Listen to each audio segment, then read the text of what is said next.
Hi, my name is Simphiwe Dana, and I got soul. Okay, so I just want to get started. Can you kind of just take me back to your beginnings in music and how you ended up doing music? Well, I grew up. Let me say, I grew up in a musical family. In that, my mother's side of the family, they all sing, and my mom used to love to sing a lot at home. So she was my earliest inspiration musically. And then I grew up in a society that embraced music as part of everyday life. So that also piqued my interest. And then I was also a church girl Okay. for some time in my childhood. So those three would have been my biggest inspiration growing up. Yeah. To become a musician today. Okay. Cool. And you've been able to develop a huge fan base throughout the years overseas. So, what do you think people find in your music, and what do you think attracts people to your music? I don't know, man. What do you think? I have no idea. My music is honest. Yeah. It comes from an honest place. In fact, I wouldn't do music otherwise if it didn't. It is the purest and most honest part of myself. I would even say the most godly part of me. Yeah. So it could be maybe that is what attracts people to my music. Okay, cool. So, I've noticed with your music, you speak about a lot of different topics. It's not just about love for you, you also speak on political issues. So, what do you want listeners to take away from your music? Well, my music generally speaks to the human condition, and it just so happens that, the human condition is political, Yeah. in that, our lives are political. So it's not necessarily that my music has got a political tinge to it. It's just that my music tries to explain and is most preoccupied with the human condition. Okay, cool. And aside from your lyrics, let's talk about your sound and what is your creative process like when you're putting a song together, from the lyrics as well as the sound of a song? Oh my God, it's actually the most boring thing ever, and Yeah.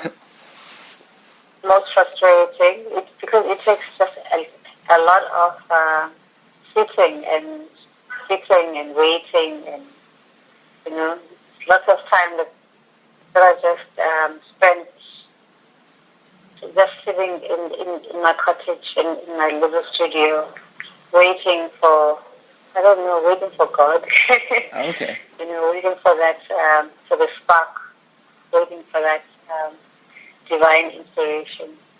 And I mostly write my music a cappella. Yeah. I learned from a very early stage in my career as an artist, Yeah. that my music is an instrument. That is my most important instrument. So I write my music a cappella, and it just makes much more sense to me. Yeah. That way. But recently, I've also started first putting instruments, whether I sample or I create Okay, cool. and bass from scratch. I also like that idea. It appeals to me, but I will always be that person who sings a cappella, who writes a cappella, because I also come from that background. Yeah. Where we sang together, there were no instruments. We sang, we clapped hands, we sang. Okay. So, for someone who hasn't had a chance to listen to your music yet, how would you describe your music? It's very difficult to box my music because it doesn't necessarily fit into any one box. Yeah. Or in any one genre. Yeah. So it's quite difficult. I mean, if you go to jazz, it's not really all the way jazz. If you go to, I don't know, Xhosa music as it's known, it doesn't really fit into that box either. Yeah. If you go to reggae, it doesn't fit there. But what ties the music together? Because I mean, the influences that you will hear there, instrumentally, are come from far and wide. But what ties it all together is the fact that the music will touch you. It doesn't matter if you understand the language or not. Yeah. It doesn't matter if the song is in English or is in my language, Xhosa. Yeah. The music will touch you, and because of that, I then call my music soul. Not because of soul as a genre, but because the music will touch your soul. Yeah. Okay, cool. So in a way, I guess I'm redefining yeah. The term soul music. Okay, cool. Now, of course, you've had a lot of success overseas, but now you're looking to transition into the U.S. market. So what made you decide that you wanted to come, to the U.S. market?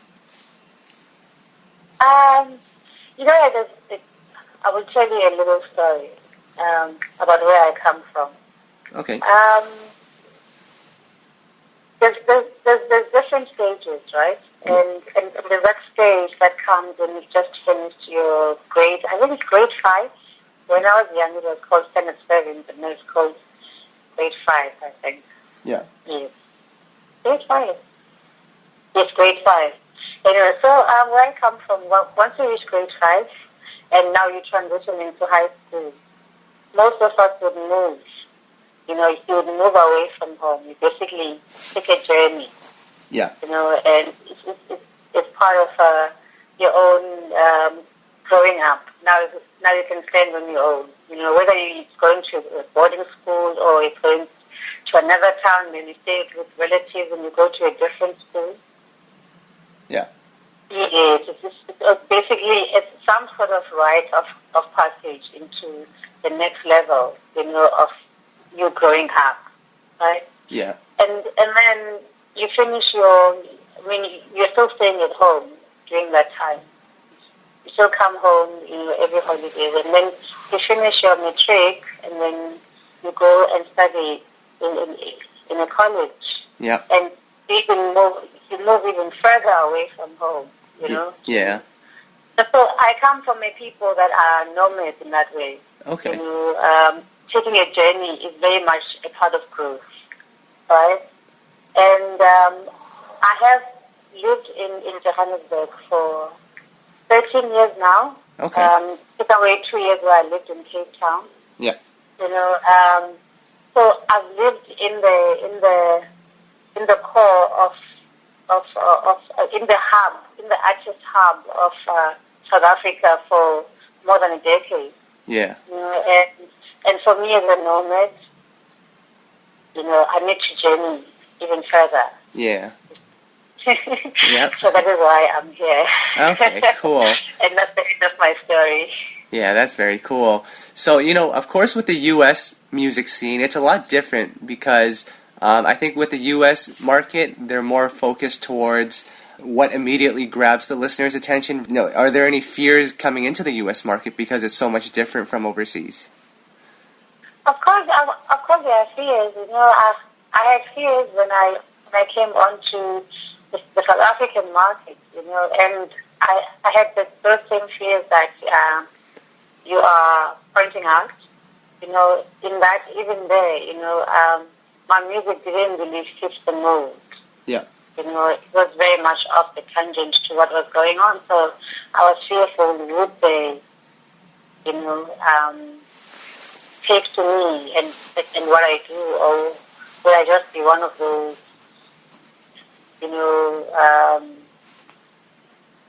like that kind of music where you're like, whoa, what is that? And it just puts you off because it's so different from what we expect, or what you're used to.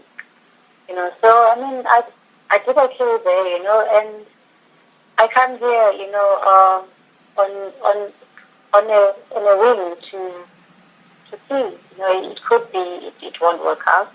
Yep. But you never know until you try, and I believe in the journey. Yeah. Yeah. Cool. So, of course, last weekend you performed at the Essence Festival. Can you kind of talk about that experience and, how the listeners received your music? The Essence Festival, it was amazing. It was amazing being in that space. It was amazing being in New Orleans. Like the origins of jazz, the roots of jazz, in fact, are quite deep in this. So it was nice. It was lovely for me to be in that kind of space, first of all, and food was amazing, and the performance was just like what do you call it? Trying to find the right word. The icing on the cake. Yeah. I'm really happy to be here, and I know I'm gonna have to work really hard, to endear myself musically, to the American public, and I believe I'm up to the task. Okay. Cool. And it won't be too hard. It's one of the things that get spaces to perform, because that's what I do. Yep. So, I was at Essence as well, but unfortunately I wasn't able to catch a performance. But I know a lot of artists were watching your performance, such as Maxwell and Jill Scott, and they both really liked both of them really liked what you were doing out there. So, how much does that mean to you?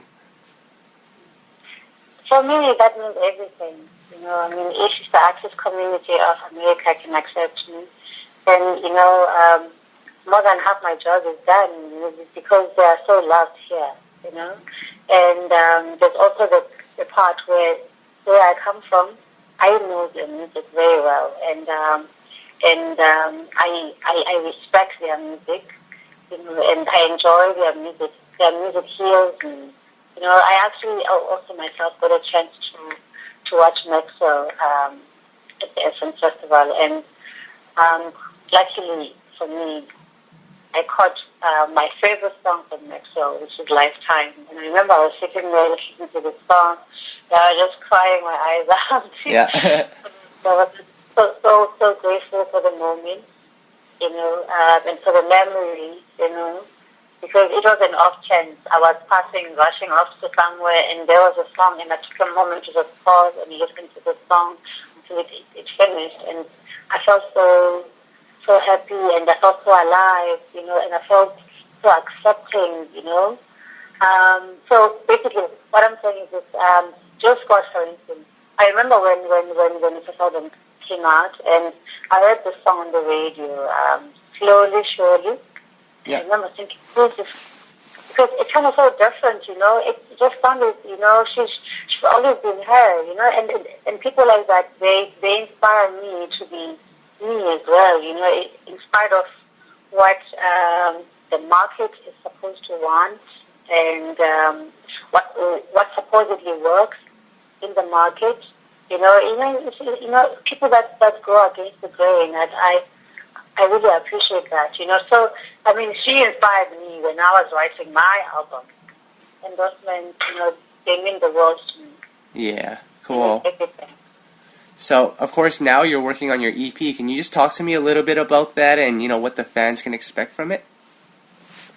Yeah, man, I've been working on an album with Thomas Kid.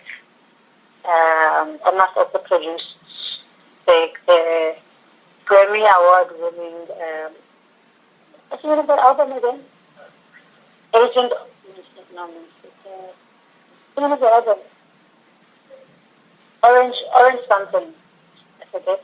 But yeah, Frank Ocean's album, and I'm working with him. I've been working with him since last year. In fact, while I'm here, I'm hoping that I'll pass by and see him in LA. But we are almost finished with the album. It's been an amazing journey with him. I think it's so amazing. I like his style, both old school and funky at the same time. my kind of style. So I'm very excited about it.